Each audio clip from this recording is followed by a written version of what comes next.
আল্লাহর নবীর সাহাবী হযরত ওমর রাদিয়াল্লাহু তাআলা আনহু তিনি যখন খলিফা ছিলেন, হযরত ওমর রাদিয়াল্লাহু তাআলা আনহু যখন একটার পর একটা দেশ যখন বিজয় করতেছিল, এক দেশ বিজয় করার পর ইসলামের পতাকা যেই জায়গায় ঘাঁটি করেছেন, ওই জায়গায় ইসলামের বিজয় আনার পরে যখন আরেকটা দেশে যখন মিশন দিয়েছিলেন, আরেকটা দেশ যখন মুসলমান হয়ে গেছে, আরেকটা দেশে যখন ইসলামের প্রচার শুরু হয়ে গেছে, হযরত ওমর রাদিয়াল্লাহু তাআলা আনহু এইভাবে করতে করতে অর্ধেক জাহানের মধ্যে আল্লাহর দ্বীন প্রচার যখন শুরু করে দিয়েছেন, অর্ধেক জাহানের অর্ধেক পৃথিবীর যখন তিনি রাষ্ট্রপ্রধান হয়ে গেলেন, হযরত ওমর রাদিয়াল্লাহু তাআলা আনহু ঘোষণা করে দিলেন, মক্কায় সংসদে বসে তিনি মদিনার সংসদে বসে ঘোষণা করলেন, ওই ইহুদিরা এখন আর রাসূলের যুগ নাই, হযরত আবু বকরের যুগ নাই, এখন আমি হযরত খলিফা ওমরের যুগ। আমার যুগের মধ্যে, আমার দেশের মধ্যে, আমার সীমানার মধ্যে তোমরা কোনো বসবাস করতে পারবা না, কারণ তোমরা ইহুদি। তোমরা যেই জায়গায় বসবাস করবা ওই জায়গা তো খাইবা, সাথে ওই জায়গায় আবার পায়খানা করে চলে যাইবা। এটা হলো ইহুদিদের চরিত্র। আমাদের মুসলমানদের মধ্যে এইরকম চরিত্র আছে না নাই? দেখবেন আপনি জায়গা পান না, আপনি একটু জায়গার জন্য দাঁড়াইছেন, দাঁড়ানোর পরে ওই জায়গায় আপনি পয়সা পড়ছেন, বসার পরে যেই বেটায় জায়গা রাখছে ওই বেটারে উড়াই দিয়ে আপনি হইয়া পড়ছেন। এটা হলো আমাদের চরিত্র। কি বলেন, ঠিক না? ইহুদিদের অবস্থা হয়েছে এরকম।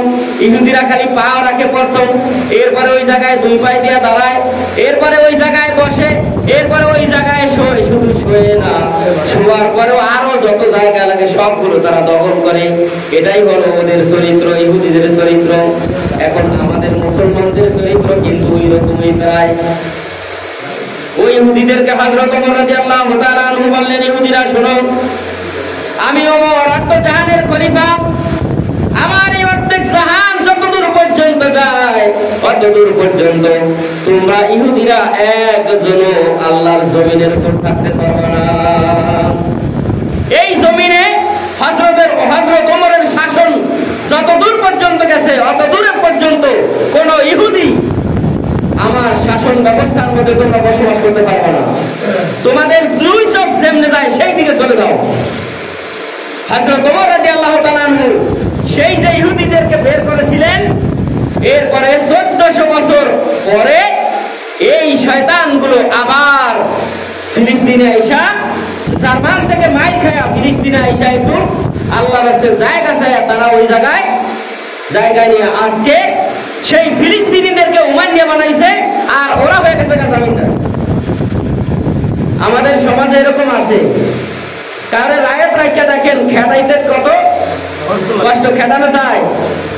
দেখবেন রায়ত এক সময় জামিনদার হয়ে যায়, আর জামিনদার এক সময় রায়ত হয়ে যায়। এরকমই তো অবস্থা নাকি? রায়ত খেদান যায় না, ওরা হলো দুনিয়ার রায়ত, ওরা ছিল পৃথিবীর জমিনের রায়ত। ওরা আমাদের কাছে আল্লাহই রাস্তায় জায়গা চাইছে থাকতে, মুসলমান দয়া দেখায় মায়া দেখায় ওদেরকে থাকার ব্যবস্থা করছে। আজকে মুসলমানদেরকে মুসলমানের জমিন থেকে তারাই দিতেছে। শুধু তারাই দেয় না, একজন দুইজন নয়, এ পর্যন্ত 50,000-এর উপরে ফিলিস্তিনের মুসলমানদেরকে ওরা হত্যা করছে। রাফা এবং গাজা থেকে মুসলমানদেরকে বের করে দিয়েছে। একটা বাড়িঘর রাফা শহর এবং গাজা শহরে একটা বাড়িঘর নাই, সকল বাড়িঘর গুলো মাটির সঙ্গে বোমা মেরে মিশায় দিয়েছে। গত 4-5 দিন আগে ওরা যখন বোম্বিং করতেছিল বিমান থেকে, বোমের তেজস্ক্রিয়ায় এত জোরে বোম্বিং করেছে, ওই বোমে যেই ঘরের উপর পড়ছে, ওই ঘরে যে মানুষগুলো ছিল ওই মানুষগুলো অনেক উপরে উঠে গেছে ছিটকাইয়া। বোমের তাড়নায় বোমের তেজস্ক্রিয়া এত বেশি ছিল যে মানুষগুলো ফুটবলের মতন উপরে উঠছে, আবার নিচে ওরা নিচে পড়ছে। এত কঠিন অবস্থা মুসলমানদেরকে দিতেছে ওরা। পৃথিবীর মুসলমানরা চুপ করে রয়েছে। ফিলিস্তিনের চতুর্দিকে মুসলমান দেশ, বাংলাদেশের চাইতে ছোট্ট একটা দেশ হলো ইসরায়েল। বাংলাদেশের চেয়ে ছোট, এত বড় না, আরো ছোট, অনেক ছোট। আজকে ওই ছোট্ট একটু রাষ্ট্র পৃথিবীর মানুষদেরকে কান ধরিয়া বান্দরের মতন আর মুসলমানরা ওদের সঙ্গে আঘাত করে চলতেছে। বাংলাদেশের চাইতে 20-25টা বাংলাদেশের সমান সৌদি আরব, বিশ্বের মধ্যে তারাও বড় শক্তিধর একটা রাষ্ট্র তারা। অথচ সৌদি আরব যেই জমিনে আমার রাসূল শোয়া, যেই জমিনে আল্লাহর নবীর লক্ষ লক্ষ সাহাবীরা শোয়া, ওই জমিনের যারা রাজত্ব করতেছে ওরা হচ্ছে ইহুদি, ওরা হচ্ছে ইয়াজিদের বংশধর। যেমন হযরত ইমাম হাসান হুসাইন রাদিয়াল্লাহু তাআলা আনহুকে যখন কারবালার প্রান্তরে ইয়াজিদ যখন হযরত ইমাম হুসাইনকে এবং তার অনুসারীদেরকে যখন দুনিয়া থেকে বিদায় করছিল, তখন সেই ইয়াজিদেরা বলছিল যে তাড়াতাড়ি করে ওদেরকে দুনিয়া থেকে বিদায় কর, যত দুনিয়াতে রাখবি ততই আমাদের খরচ বেশি হবে। নাউযুবিল্লাহি মিন যালিক। দুনিয়াটা কি তাদের? দুনিয়াটা কি ইয়াজিদের? এই দুনিয়া কার? আল্লাহ। দুনিয়া আল্লাহর। আর হযরত ইমাম হুসাইন সেই আল্লাহর দ্বীনের দাওয়াতই তিনি দুনিয়ায় দিতেছিলেন, তার নানা রেখে যাওয়া জীবন আদর্শই দুনিয়ার মানুষের কাছে প্রচার করতেছিলেন। এটাই ছিল তাদের অপরাধ। তাড়াতাড়ি করে তাদেরকে বিদায় করা হয়েছে দুনিয়া থেকে। আজকে মুসলমানদেরকে বলা হচ্ছে তোমরা ফিলিস্তিন ছেড়ে চলে যাও, অন্য জায়গায় চলে যাও। কোথায় যাবে তারা? আমার জায়গা ছেড়ে আমি কোথায় যাব? আপনার বাড়ি থেকে যদি আপনাকে বলা হয় তুমি বাড়ি থেকে বের হয়ে যাও, আপনি কি যাবেন? বলেন তো, কেউ যাবে কিনা? কেউ যাবে না, একজন রায়তও যাবে না। ওই ইহুদিরা মুসলমানদেরকে এতভাবে অত্যাচার নির্যাতন করতেছে, আর আমরা ইহুদিদেরকে মুসলমানদেরকে মারার জন্য টাকা মুসলমানরা দিতেছে। বলতে পারেন কিভাবে দিতেছি? আমরা মুসলমানরা মুসলমানদেরকে মারার জন্য ইসরায়েলকে আমরা সাহায্য করতেছি, সহযোগিতা করতেছি। বলতে পারেন কই, আমরা তো 1 টাকাও দিলাম না, ইসরায়েলের হাতে তো 1 টাকাও দিলাম না। দিতেছেন না 1 টাকাও, ঠিক, কিন্তু তাদের পণ্যগুলো, তাদের মালামালগুলো আপনি কিনতেছেন আর সেইগুলো আপনি ব্যবহার করতেছেন, খাইতেছেন। ইসরায়েলের হিসাব হলো তাদের একটা পানি 7 আছে না, 7 আরসি স্প্রিট, এইগুলেন কাদের? লাক্স, হুইল সাবান, লাইফ বয়, এগুলেন কাদের? এগুলেন ইহুদিদের। সার্ফ এক্সেল, এগুলেন কাদের? তাদের। আমরা ওইগুলেন কিনি না। ওদের প্রত্যেকটা পণ্য থেকে 1 টাকা করে মুসলমানদেরকে মারার জন্য। একটা হুইল সাবান যদি আপনি কিনেন, একটা হুইল সাবান থেকে ওরা 1 টাকা ওদের কোষাগারে রাখে। কি জন্য জানেন? মুসলমানদেরকে মারানোর লিগে। একটা হুইল সাবান থেকে, একটা 20 টাকার একটা হুইল সাবান থেকে ওরা 1 টাকা ওদের রাজস্ব খাতে রেখে দেয়। 19 টাকা কোম্পানি নিয়ে যায়, 1 টাকা সরকারকে দিতে হবে। কি জন্য? অস্ত্র কেনার জন্য। এই অস্ত্র ব্যবহার করা হবে কাঁধে গায়ে, মুসলমানদের উপর মারা হবে। তাহলে আমরা ওদেরকে টাকা দিতেছি কিনা? আমরা ওদের পণ্য যদি কিনা বন্ধ করে দেই, ওদের পণ্য যদি আমরা ব্যবহার করা বন্ধ করে দেই, ওদের পণ্যগুলো যদি আমরা খাওয়া বন্ধ করে দেই, তাহলে ওদের অর্থনীতিতে ধস যখন পড়বে, ওরা অর্থনৈতিকভাবে যখন দুর্বল হয়ে যাবে, ওরা অটোমেটিক মুসলমানদের পায়ে ধরে মাপ চাইতে বাধ্য হবে। এই গত 3-4 দিনে ওদের লক্ষ লক্ষ কোটি টাকা ওদের নষ্ট হয়েছে, ওদের লক্ষ লক্ষ কোটি টাকা ওদের লোকসান হয়েছে শুধু এই পানির কারণে। সারা বাংলাদেশে দেখেন নাই বাটা জোতা কাদের? বাটা ইহুদিদের। বাটা জোতা ইহুদিদের। এই যে 7 আপ, স্প্রাইট, এইগুলাই ইহুদিদের। এইগুলাই বন্ধ করতেছে। এইগুলাই মুসলমানরা যদি কিনা বন্ধ করে দেয়, তাইলে দেখবেন কি হবে? ওরা অর্থনৈতিকভাবে দুর্বল হয়ে যাবে। ওরা আর মুসলমানদের উপর আঘাত করতে সাহস হবে না। আজকে আমরাই তাদেরকে টাকা দিচ্ছি। এত প্রত্যেকটা মসজিদ থেকে বলা হচ্ছে যে ইহুদিদের পণ্য বর্জন করুন। আমাদের মসজিদের দরজায় একটা প্লেকার্ড লাগানো আছে।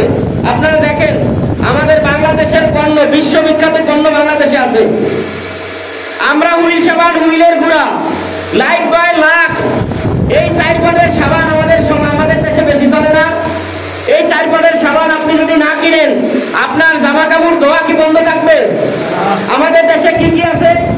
আমাদের দেশে আছে 5 ওয়াশ, আমাদের দেশে আছে কেয়া, আমাদের দেশে আছে চাকা সাবান, চাকা গুঁড়া, আমাদের দেশে আছে ঘড়ি। এই সাবানগুলেন কি তাদের সার্ভিসের চাইতে হুইলের চাইতে কম? কি বলেন, কম নাকি? একটু কম না। অতএব আমাদের দেশের যেই কেয়ার লাল, যেই কেয়ার প্যাকেটগুলো আছে ওদের সার্ফেক্সেলের বাবা, অথচ আমরা এগুলেন কিনি না। আমাদের দেশে বিশ্ববিখ্যাত আর একটা সাবান আছে, তার নাম হলো মেরিল। মেরিল এটা বাংলাদেশি পণ্য। আমরা যদি ওদের এই সাবানগুলো না কিনে আমরা যদি আমাদের দেশের পণ্যগুলো কিনি, একদিকে আমাদের দেশ লাভবান হবে, আর একদিকে ইহুদিরা দুর্বল হবে অর্থনৈতিকভাবে, মুসলমানরা পৃথিবীর জমিনে বিজয় লাভ করতে সহজ হয়ে যাবে। আমরা কি করতেছি তা করি? আমরা করি না। আমরা কি করি? ওদেরটা স্বাদ লাগে, তাই না? ওদেরটা মনে হয় স্বাদ লাগে। ওদের পণ্যের মধ্যে এমন কোন পণ্য নেই যেই পণ্যের মধ্যে ওরা শুয়োরের রক্ত ব্যবহার করে না। ইহুদিদের পণ্যের মধ্যে এমন কোন পণ্য নাই। আপনি এই যে আমরা ম্যাগি নুডলস খাই না, নুডলস খান না, কি সব করে আমাদের বাচ্চাদেরকে ম্যাগি নুডলস কিনে আইনা দেয় না? এই ম্যাগি নুডলসের ভিতরে কি দেয়? শুয়োরের গোশত এবং শুয়োরের রক্ত ব্যবহার করে তারা। আমরা নারীদের জন্য নারিকেল তেল আনি কিনা, প্যারাশুট ওদের পণ্য, এই প্যারাশুটের মধ্যে ওরা শুয়োরের রক্ত ব্যবহার করে। তার মানে ওদের যদি 1000 পণ্য থাকে, প্রত্যেকটা পণ্যের মধ্যে ওরা শুয়োরের রক্ত ব্যবহার করে, শুয়োরের চর্বি ব্যবহার করে, শুয়োরের গোশত ব্যবহার করে, শুয়োরের চামড়া ব্যবহার করে। আর পৃথিবীর আর একটা ইহুদি জাতি হলো ভারত। পৃথিবীর দ্বিতীয় ইহুদি জাতি কারা? ভারত। তারা কি করে জানেন? তারা এমন কোন পণ্য নাই যেই পণ্যের মধ্যে গরুর মদ প্রস্রাব ব্যবহার না করে, এমন কোন পণ্য নাই। ওরা, আমরা বাজারে দুধ বিক্রি করি, আমরা দুধ কিনে খাই, খাই না? আর ওরা হিন্দুরা কি করে জানেন? ইন্ডিয়ানরা গরুর প্রস্রাব বোতল ভরিয়া ব্যবহার কিনে এবং খায়। ওরা গরুর প্রস্রাব খায় হিন্দু জাতি। তা কি জানেন? দেখছেন কোনদিন? দেখেন নাই, হয়তো বা শোনেন নাই। পৃথিবীর দ্বিতীয় ইহুদি জাতি হচ্ছে ইন্ডিয়া। ইন্ডিয়ার সকল পণ্যের মধ্যে তারা ব্যবহার করে খাদ্য জাতীয় জিনিসগুলো। আপনি মিষ্টি বানান, দই বানান, এইগুলের মধ্যে ওরা কি করে? গরুর প্রস্রাব ব্যবহার করে। আর হিন্দু বাড়িতে যায় দেখবেন ঘুমের থেকে ওঠার আগে ওদের বাড়ি ঘর গুলো গোবর দিয়ে লেপা। দেখছেন কেউ হিন্দু বাড়ি? হিন্দুদের সঙ্গে ওঠা বসা আছে, তাইলে দেখবেন আপনি ঘুম থেকে ওঠার আগে ওদের বাড়িঘর কি একদম গোবর দিয়া সব লেপা ধুয়ে দিছে। শুধু আমরা তো উঠান লেপি ধান, পাট, চাউল একটু রোদ দেওয়ার জন্য, বিভিন্ন ফসল, কিন্তু ওরা তা না। ওরা গরু ঘর, ওরা রান্নার চুলাটা পর্যন্ত কি দিয়া রাখে? গোবর দিয়া। যে ঘরে মানুষ এই বিছানায় শুবে ওই বিছানা মাটিটাও কি দিয়া রাখে? ওরা গোবর দিয়া রাখে। পৃথিবীর মধ্যে এই যে গাজায় ফিলিস্তিনে মুসলমানদেরকে মারতেছে, কোন দেশ সৈন্য দেয় নাই, কিন্তু ভারত থেকে সৈন্যরা, সন্ন্যাসীরা তারা সেই দেশে মুসলমানদের বিরুদ্ধে যুদ্ধ করতেছে। ওরা যায়, ওরা আবার বলে যে পৃথিবীর মধ্যে বাংলাদেশ হচ্ছে আমাদের চাইতে বেশি দয়া বাংলাদেশের উপর কেউ দেখায় না। বলছেন গতকাল এবং পরশুদিন বলছে জয়শঙ্কর, তাদের পররাষ্ট্রমন্ত্রী, এই হারামির বাচ্চায় কয় বাংলাদেশের প্রতি বলে পৃথিবীর মধ্যে সবচাইতে বেশি দয়া দেখায় নাকি বলে ভারত। এই কথা কইছে আর এক দাঁত দিয়া তারা আমাদের দেশের পণ্য শুল্ক বন্ধ করে দিয়েছে। ওরা মানে ওদের দেশের উপর দিয়ে আমাদের কিছু মালামাল বিদেশে যাইতো, শিপমেন্ট হইতো, ওরা ওই পথ বন্ধ করে দিয়েছে। কি হইবে আমাদের? ওরা মনে করছে যে আমরা মনে হয় নাকা মরিয়া যাই। ওরা আলু পেঁয়াজ না দিয়া ওরা নাচছিল না রাস্তাঘাটে, বলছিল যে আলু পেঁয়াজ দিব না, বাঙালিদেরকে ডিম দিব না, ওরা না খায়া মারবো। মুসলমানদেরকে যদি না খায়া মারার যদি ভয় পৃথিবীর কেউ দেখায়, ওর মতন আহাম্মদ পৃথিবীতে একজনও নাই। বলতে পারেন কিভাবে? মুসলমানদেরকে আল্লাহ তাআলা এই একটা মাস না খায় থাকার পরীক্ষা দেওয়া হয়েছে না? 1 মাস পরীক্ষা দেন নাই না খায় দেখা? মুসলমানরা 1 মাস না 24 ঘন্টায় এক বেলা করিয়া খাইলেও মুসলমান না খায় মরবো না। যদি পৃথিবীতে মুসলমানদেরকে না খাওয়ার কেউ ভয় দেখায়, ওর মতন আহাম্মক পৃথিবীতে নাই। কারণ আল্লাহ রাব্বুল আলামিন বলছেন, আমি আমার বান্দাদের জন্য বছরে মাত্র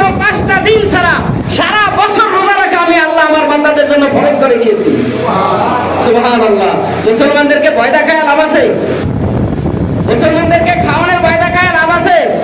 আমেরিকা ইরানকে এখন ধরার চেষ্টা করতেছে। ইরানকে বলতেছে আমি তোমাদের কিচ্ছু দিব না। ইরান কয় আমার দেশ দিয়ে তোমার দেশে তেল যাইতে দিন না, বন্ধ। ওদের চালান করতে জানেন, হুমকি পর্যন্তই শেষ। ইহুদিদের চালান, খ্রিস্টানদের চালান কোন পর্যন্ত? ওদের চালান হলো হুমকি পর্যন্ত।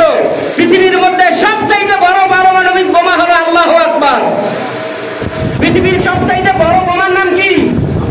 আল্লাহু আকবার হচ্ছে যা পৃথিবীর সবচাইতে বড় বড় বোমা।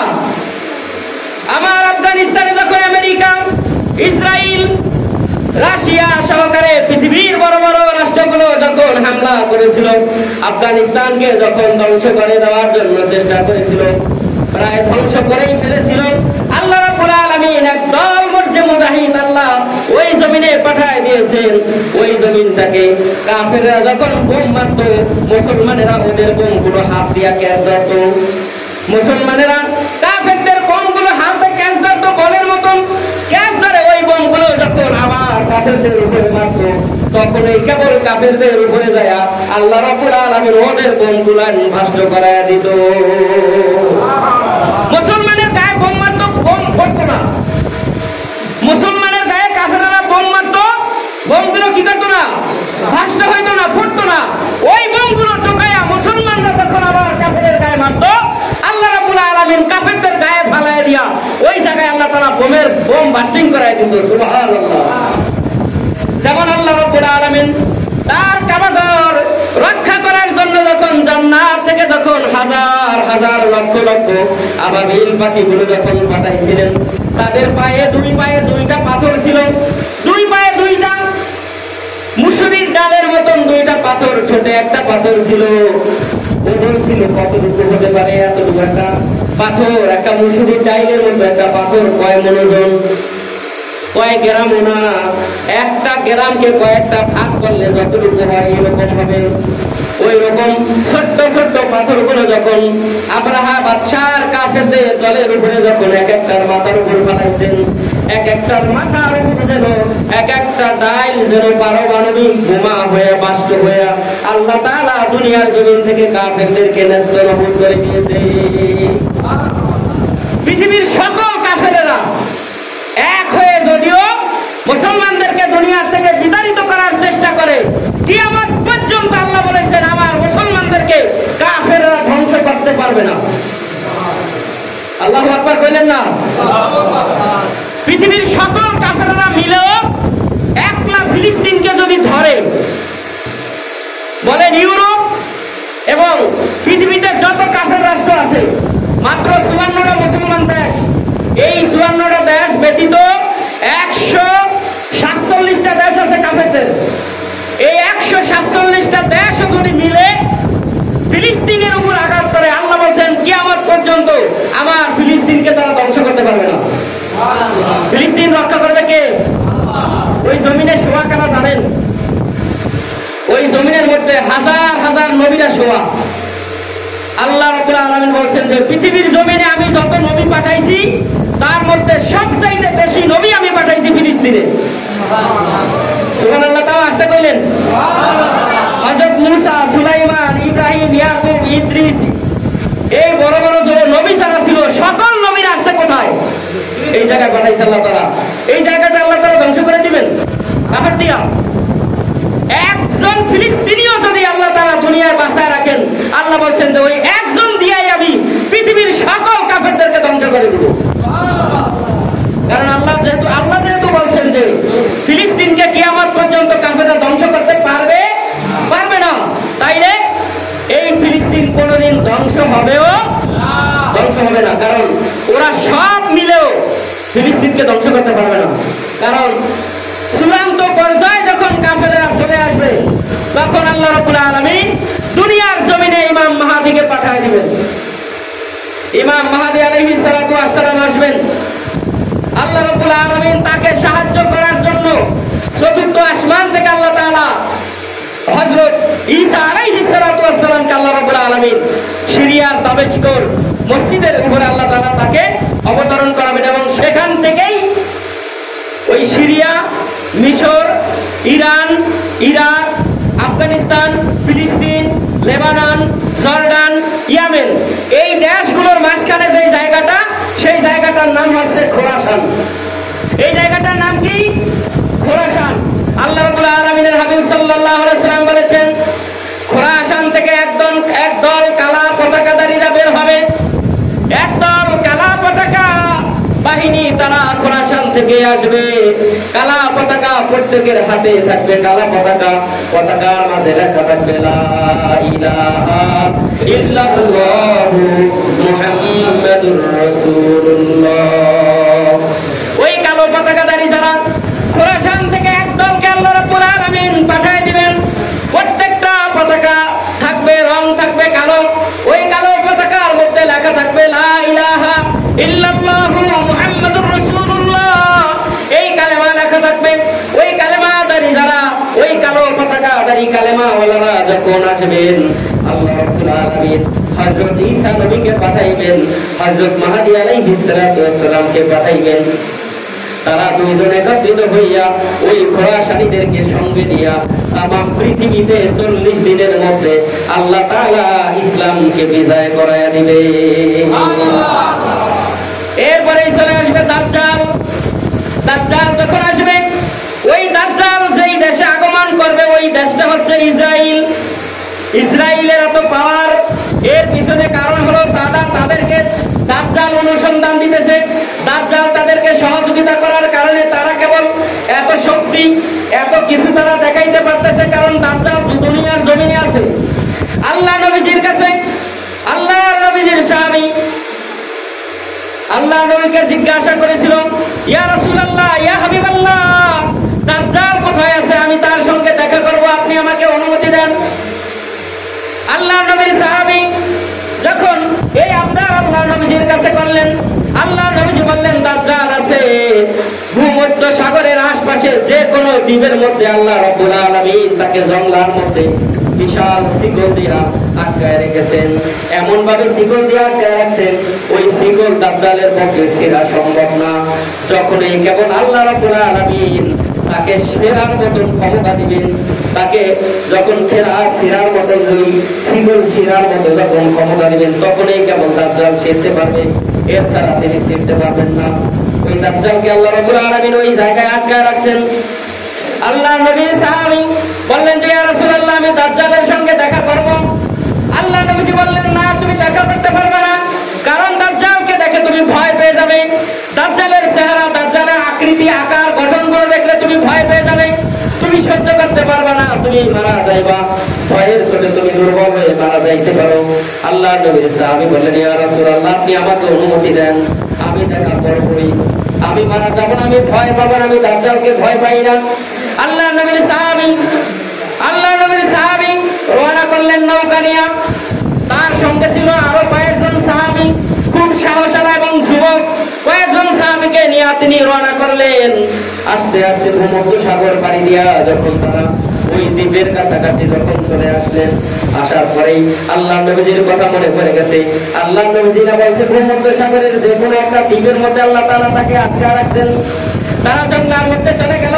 যাওয়ার পরে তারা ঠিকই দাজ্জালের দেখা পেল, কিন্তু সেই জঙ্গলটা কোন জঙ্গল, সেই দ্বীপটা কোন দ্বীপ, এখনো মানুষ সন্ধান করে পায় নাই। যখন আল্লাহ তাআলা সেই দ্বীপের সন্ধান দিবেন, এর ছাড়া কেউ এই দ্বীপ পর্যন্ত যাওয়ার সাহস করবে না, যেতেও পারবে না, আর তারা পাইবেও না।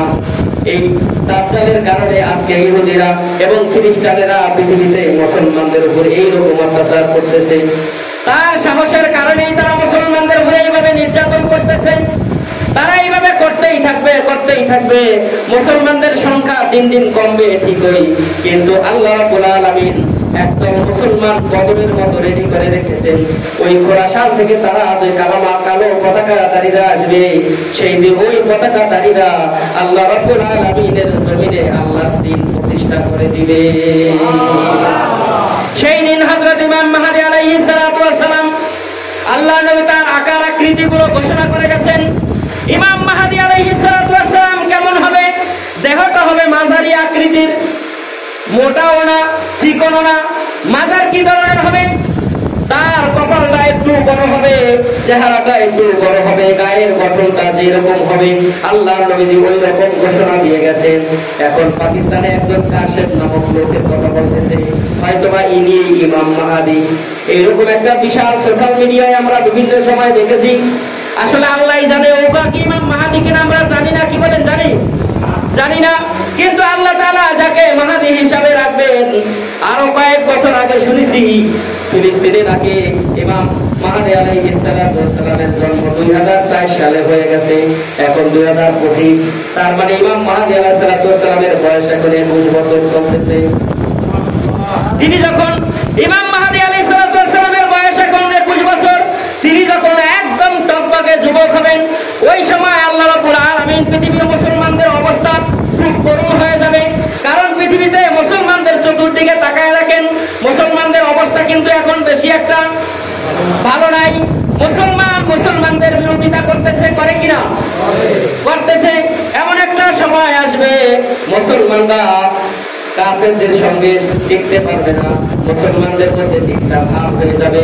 আল্লাহ নবী বলছেন সেই সময় আল্লাহ নবীর সাহাবী আল্লাহ নবীকে জিজ্ঞাসা করলেন, ইয়া রাসূলুল্লাহ, ইয়া হাবিবাল্লাহ, কোন সময় আপনার মুসলমানদের উপর এইরকম অত্যাচার হবে? সেই সময় কি মুসলমানদের সংখ্যা কম থাকবে কিনা? আল্লাহ নবী বললেন, না, এখন তো মাত্র তোমরা কয়েক হাজার মাত্র মুসলমান পৃথিবীতে, আর সেই সময় হবে কয়েক কোটি মুসলমান, কয়েকশো কোটি মুসলমান সেই সময় হবে। আল্লাহ নবীর সাহাবী বললেন, তারপরেও কেন মুসলমানরা এত মাইর খাবে? আল্লাহ নবী সাল্লাল্লাহু আলাইহি ওয়াসাল্লাম বলেন, শুধুমাত্র দুইটা জিনিস ছেড়ে দেওয়ার কারণে তাদের উপরে এইভাবে অত্যাচার নির্যাতন হবে। আল্লাহ নবী বিদায় হজের সময় বলে গেছেন, আমি তোমাদের কাছে দুইটা জিনিস রেখে যাচ্ছি, এই দুইটা জিনিসকে যদি তোমরা জীবনে আঁকড়িয়ে ধরতে পারো, জীবনে যদি ওই অনুযায়ী যদি আমল করতে পারো, জীবনটা যদি পরিচালনা করতে পারো, তাহলে আল্লাহ রাব্বুল আলামিন কিয়ামত পর্যন্ত তোমাদেরকে সীসা ডালা প্রাচীরের ময় শক্ত করে রাখবেন। পৃথিবীর কোন শক্তি তোমাদেরকে ধ্বংস করতে পারবে না, পৃথিবীর কোন শক্তি তোমাদের ক্ষতি করতে পারবে না। আল্লাহ নবী বললেন, আমার সেই দুইটা জিনিস হচ্ছে, এক হচ্ছে কোরআন, আর এক হচ্ছে আল্লাহ নবীর আদর্শ। এই দুইটা আমাদের মধ্যে আছে।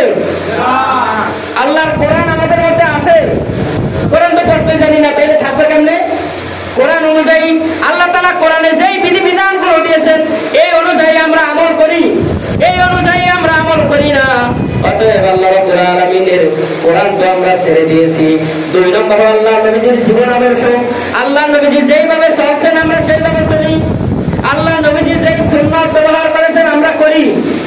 আল্লাহ নবীজির কোন সুন্নাত আমাদের মধ্যে আছে? বোঝেন না মনে হয়? কথা বলেন না যে বোঝেন না? আল্লাহ নবীজির কোন আদর্শ আমাদের মধ্যে আছে? আল্লাহ নবীজির জীবনে একটা মিথ্যা কথা বলছেন, আর আমরা মিথ্যা কথা ছাড়া কোনো কথা বলি? কি বলেন? বলি। তাহলে আমাদের মধ্যে আর নবীর আদর্শের মধ্যে কি পার্থক্য আছে না নাই?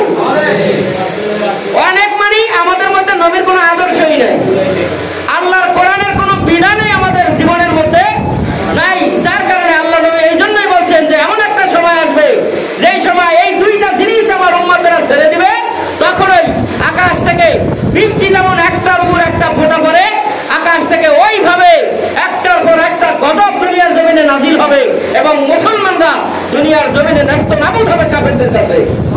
তাই তো হইতেছে নাকি? কি বলেন? তা হচ্ছে না? এখন আমরা খালি মাইর খাই আর মাইর খাই। আমাদের সংখ্যা কি কম? মুসলমানদের সংখ্যা কি কম? আমাদের পার্শ্ববর্তী দেশ ভারতের দিকে তাকান, মাত্র 30 কোটি মুসলমান আর 100 কোটি হিন্দু। ওরা আমাদের মুসলমানদের উপর কত অত্যাচার নির্যাতন করতেছে। কাশ্মীরে ওরা আমার মুসলমানদের বাচ্চাদেরকে ফুটবলের মতন উপরে মেলা মারে, নিচে তরোয়াল রান্দাও ধরে রাখে, বাচ্চাটা ওইটার উপর করে দুইটা ভাগ হয়ে যাচ্ছে। এইভাবে আমার মুসলমানদেরকে দুনিয়ার থেকে বিদায় করতেছে ওরা। আমাদের দেশে কোনো হিন্দুরা একটু হাত দিছে? আমাদের দেশে কোনো মুসলমানরা কোনো হিন্দুকে মারছে? মারে না। এটাই হলো মুসলমানদের আদর্শ। মুসলমান কাউকে মারে না, মারার অভ্যাস মুসলমানদের না, এটা রাখে নাই আল্লাহ তাআলা। আমাদের মধ্যে এই স্বভাব নাই। অথচ এই ভারতবর্ষে স্বাধীন করছে কারা? মুসলমানরা। এই দেশের থেকে 195 বছর রাজত্ব কায়েম করছিল এই ব্রিটিশরা। ওপরে এই দেশ থেকে কে দাওয়াইছে? হিন্দুরা না মুসলমানরা? এই ভারতে পৃথিবীর যত দর্শনীয় স্থান আছে, পৃথিবীর মধ্যে ভারতকে যেই জিনিস দিয়ে চিনে মানুষ, সবগুলো কারা করছে জানেন? মুসলমানেরা করছে। কারণ একদিন দুই দিন নয়, এই পুরা ভারতবর্ষ 850 বছর, একটা না 850 বছর মুসলমানরা রাজত্ব করছে। এই 850 বছরের মধ্যে যদি এই ভারত থেকে একজন একজন করে যদি একদিন একজন করে হিন্দু মারা হইতো, বলেন তো 850 বছরে একজন হিন্দু ভারতে থাকতে জীবিত? 850 বছর, এক বছরে 365 দিন, একজন করে মারলেন 365 জন মারা হইতো। 850 বছরের 365 দিন দিয়ে ভাগ দেন, পূরণ করেন, তাহলে কতদিন হবে? হিসাব করলে ভারতে যত হিন্দু আছে একজন একজন করে দৈনিক মারলে একজনও জীবিত থাকতো না। অথচ তাদেরকে মুসলমানরা আশ্রয় প্রশ্রয় জায়গা দিয়া তাদেরকে রাখছে। আজকে সেই হিন্দুরা বলে ভারত নাকি তাদের, মুসলমানদের বলে কিছু নাই। ভারতের তাজমহল কে বানাইছে? সম্রাট শাহজাহান। দেওয়ানি আম, দেওয়ানি খাস, এই ভারতে যা কিছু দেখার আছে সবগুলো মুসলমানদের অবদান। আজকে এই মুসলমানদের দর্শনীয় স্থানগুলো দেখে দেখে মানুষেরা যে টাকা দিয়ে যায়, ওই টাকা দিয়ে ভারত চলে, আর বলে মুসলমানদের কোনো অবদান নাই। শোনেন, আমাদের দেশে কয়জন খ্রিস্টান হিন্দু আছে? সবগুলো যদি আমাদের শরীয়তপুর জেলার মানুষেরা, শরীয়তপুরে যতক্ষণ মানুষ আছে হিসাব করলে এতক্ষণ আছে হিন্দু বাংলাদেশে? এতক্ষণ নাই। যদি একজন আমরা আজকাল তো ভাগে পাই না হিসাবে যদি ওদেরকে মারি, কিন্তু মুসলমানদের কি আল্লাহ এই শিক্ষা দিয়েছে? মুসলমানদেরকে আল্লাহ তাআলা এই শিক্ষা দেয় নাই। মানুষ হত্যা করা মুসলমানদেরকে শিক্ষা আল্লাহ তাআলা দেয় নাই, যার কারণে আজকে মুসলমানরা না মারি আর আজকে তারা মারি খেতেছে। বদরের প্রান্তরে আল্লাহ নবী সাল্লাল্লাহু আলাইহি সাল্লাম যখন বিজয় হলো, উহুদের ময়দানে যখন বিজয় হলো, মক্কা বিজয় যখন হয়েছে, তখন মক্কা এবং মদিনার সকল কাফেরেরা দেশ ছেড়ে পলায়ন শুরু করছে। যে মক্কা বিজয় যেহেতু রাসূল করে ফেলেছে, মুসলমানরা যেহেতু বিজয় লাভ করেছে, এই মক্কা মদিনায় আমাদেরকে পাইলে আর রাখবে না, আমরা পলায় যাইগা। আল্লাহ নবী সাল্লাল্লাহু আলাইহি সাল্লাম মক্কার কাছে দাঁড়াইয়া, পাহাড়ের চূড়ায় দাঁড়াইয়া ঘোষণা দিলেন, ও আমার আল্লাহর বান্দারা শোনো, আমি নবীজি সাল্লাল্লাহু আলাইহি সাল্লাম কাউকে মারার জন্য আসি নাই, আমি প্রতিশোধ নেওয়ার জন্য আসি নাই, আর মুসলমানরা প্রতিশোধ পরায়ণ না। মুসলমানরা কাউকে ক্ষতি করে না, কারো ক্ষতি মুসলমানরা পছন্দ করে না। তোমরা আমাদের যত ক্ষতি করেছো, যা কিছু করেছো, আমাদের যত ভাইকে তোমরা শহীদ করেছো, যাও এই মুহূর্তে মক্কা বিজয়ের পরে আমি নবীজি ঘোষণা দিলাম, তোমাদেরকে আমি মাফ করে দিয়েছি। সকল কাফেরদেরকে আল্লাহ নবী সাল্লাল্লাহু আলাইহি ওয়াসাল্লাম সেই সময় মাফ করে দিয়েছিল। এরপরে এই ফিলিস্তিন, এটাকেও হযরত সালাউদ্দিন আইয়ুবী রাহমাতুল্লাহ আলাইহি তিনিও যখন ইহুদিদের থেকে বিজয় লাভ করেছিলেন, ওই দেশেও নামদারি মুসলমান কিছু মুনাফিক ছিল। ওই মুসলমান নামদারি মুনাফিকদেরকেও সালাউদ্দিন আইয়ুবী রাহমাহুল্লাহ তিনিও তাদেরকে হত্যা করেছিলেন। এবং এখন যে বাইতুল মাকাদ্দাস আছে, এই বাইতুল মাকাদ্দাসের পাদদেশে দাঁড়াইয়া, সূরায় দাঁড়াইয়া তিনিও ঘোষণা করেছিলেন, এই ফিলিস্তিনের মুসলমানদের মধ্যে, এই ফিলিস্তিনে যত কাফেররা ছিল, তারা যখন পালায়া যখন রওনা করছিল, তখন সালাউদ্দিন আইয়ুবী আল্লাহ নবীজি সাল্লাল্লাহু আলাইহি ওয়াসাল্লামের মতন ঘোষণা দিলেন, বললেন, ও ইহুদিরা তোমরা কই যাও, ও খ্রিস্টানেরা তোমরা কই যাও, ও বিদর্ভীরা তোমরা কই যাও? কয় আমরা জানের ভয়ে পালায়া যাইতেছি। কয় জানের ভয়ে তোমাদের পালায়া যেতে হবে না, পালায়া যাওয়া লাগবে না, কারণ তোমরা আমাদেরকে ছিল না, আমরা হইলাম বিশ্ব নবীর ওয়ারিস। সুবহানাল্লাহ, আমরা বিশ্ব নবীর ওয়ারিস, আমরা বিশ্ব নবীর উম্মত, আমরা মুসলমান, আমরা কাউকে ক্ষতি না, কাউকে আমরা মারি না, তোমরা কেউ যেও না। আল্লাহর নবীজি মক্কা বিজয়ের পরে যেইভাবে আরবের সকল কাফেরদেরকে সাধারণ ক্ষমা ঘোষণা করে দিয়েছে, আমি সালাউদ্দিন আইয়ুবী ফিলিস্তিনের সকল কাফেরদেরকে এই মুহূর্তে আমিও সাধারণ ক্ষমা ঘোষণা করে দিলাম। আজ সেই সাধারণ ক্ষমা পাইয়া আবার মুসলমানদের উপরে ওরা হোলি খেলায় মেতে উঠেছে, রক্ত নিয়ে তারা খেলায় মেতে উঠেছে। আল্লাহ রাব্বুল আলামিন আমাদেরকে যেন এই বুঝ দান করে, আমরা একটু আল্লাহকে সাক্ষী রেখে, আমরা আজকে আল্লাহকে সাক্ষী রেখে হাত জাগাইয়া কেউ মিথ্যা কথা বলবেন না। আমরা ইসরায়েলের পণ্য কিনবো না, সবাই রাজি আছেন? ইসরায়েলের পণ্য কিনবো না, রাজি আছেন সবাই?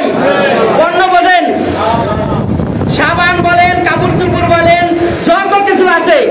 আচ্ছা, বাটা জোতা যদি আমরা পায়ে না দেই, আমাদের পাও কি খালি থাকবে? আমাদের দেশের জোতা বিশ্বের তামাম দেশে যায়। আমরা যদি বাটা জোতা না কিনি, আমাদের পাও কি খালি থাকবে? আমরা যদি হুইল সাবান, হুইল পাউডার, এরপরে রিন সাবান, এরপরে যদি সার্ফ এক্সেল না কিনি, আমাদের কাপড় চোপড় গুলা কি ময়লায় ভরিয়ে থাকবো? আমাদের দেশে কি সাবান নাই? আর কি কিনবেন আপনারা ইসরায়েলের পণ্য? আজকে আল্লাহর ঘর থেকে ওয়াদা দেন, আমরা আমাদের মুসলমানকে মারার জন্য ইসরায়েলকে আর একটা পয়সাও সহযোগিতা করব না। রাজি আছি সবাই? আর জায়গায় আল্লাহকে দেখান, লিল্লাহে তাকবীর। হাত দিয়ে ওয়াদা দিতে হবে, হাত উঁচা রাখেন। আপনাদের প্রত্যেকের হাতগুলো আল্লাহ ভিডিও করতেছেন, কারণ আল্লাহ রাব্বুল আলামিন বলেন, কিরামান কাতিবিনা ইয়ালামুনা মা তাফআলুন। আমি দুইজন ফেরেশতাকে বান্দা তোমার সাথে রেডি করে রাখছি। এই দুইজন ফেরেশতা তোমার সকল আমলগুলোকে রেকর্ড করতেছে, ভিডিও করতেছে। খবরদার, আল্লাহর সঙ্গে ওয়াদা বরখেলাপ করা যাবে না। আমরা ইসরায়েলের পণ্য খাবো না। ইসরায়েলের পানি আছে কি, 7 আপ, আরসি, কোকা কোলা, এগুলো আমরা খাই না। পানি না খাইলে কিছু হবে? আমাদের দেশে পানির অভাব আছে? আমাদের দেশের পানি বিশ্বের সব দেশে যায়।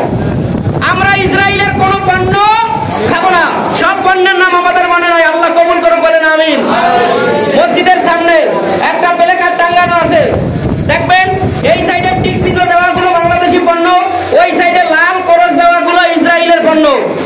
একটু দেখে নেবেন কোন কোন পণ্যগুলো ইসরায়েলের, কোন কোন পণ্যগুলো বাংলাদেশের। এইগুলাই আমরা ব্যবহার করব। ইসরায়েলের আমরা একজনও কিনবো না। প্রিয় দোকানদার ভাইরা, আমি আপনাদের কাছে হাত জোর করে অনুরোধ করব, আপনারা আপনাদের দোকানে যেই পানিগুলো আছে, 7 আপ বলেন, আরসি বলেন, কোকা কোলা বলেন, আপনারা ইসরায়েলের যত পণ্য আপনাদের দোকানে আছে, এই পণ্যগুলো আপনারা বিক্রি করার পরে আল্লাহর রাস্তায় আপনাদের পায়ে ধরে বলি, আপনারা আর এদের পণ্য কিনবেন না, বাংলাদেশি পণ্য বিক্রি করবেন। কি বলেন? বাংলাদেশের পণ্য বিক্রি করলে আপনাদের লাভ, আমাদেরও লাভ, আমাদের দেশেরও অর্থনৈতিক লাভ। কি বলে, লাভ কিনা? আমরা ইসরায়েলরা কিনলে টাকাটা চলে যাবে ইসরায়েল, আর বাংলাদেশের পণ্য কিনলে টাকাটা থাকবে আমাদের পকেটে। আমাদের পণ্য আমরাই আমাদের পকেটে রাখবো। আমরা সবাই রাজি আছি ইনশাআল্লাহ? আমরা কাকে সাক্ষী রেখে বলছি? কিয়ামতের ময়দানে আল্লাহর কাছে এই কথা বলতে পারবো, আল্লাহ, আমরা ইসরায়েল যায়া, ইসরায়েলের ফিলিস্তিন যায়া মুসলমানদের পক্ষে কিছু করতে পারি নাই, আমরা তাদের জন্য কিছু করতে পারি নাই, আমরা রক্ত দিতে পারি নাই, কথা বলতে পারি নাই, কিন্তু আল্লাহ আমরা তোমার ঘরের মধ্যে এই ওয়াদা তোমার কাছে দিয়েছিলাম, ইসরায়েলের পণ্য কিনবো না, ইসরায়েলের পণ্য কাউকে কিনতে দিব না, এই ওয়াদা করছি আল্লাহ। এই উসিলায় কিয়ামতের ময়দানে অন্ততপক্ষে আল্লাহ তাআলা যদি আমাদেরকে মাফ করতে চায়, চিন্তা করে আল্লাহ তাআলা আমাদেরকে মাফ করতে পারে। আমরা সবাই সতর্ক, আমরা নিজেরা সতর্ক থাকবো এবং আমরা যারা মুসলমান আছি আমরা তাদেরকে সতর্ক করব। আমরা ইসরায়েলের পণ্য কিনবো না, কাউকে কিনতে অনুৎসাহিত করবো, আমরা বুঝাইবো। কেউ যদি কিনতে চায় বলবেন, ভাই এটা কিনবেন না, এটা ইসরায়েলের পণ্য, কারণ এইটাই 1 টাকা লাভ হলে এই লাভটা ওরা অস্ত্র কিনে মুসলমানদের গায়ে মারবে। এজন্য আপনি কি চান আপনার মুসলমান ভাইয়ের গায়ে বোমা মারবেন?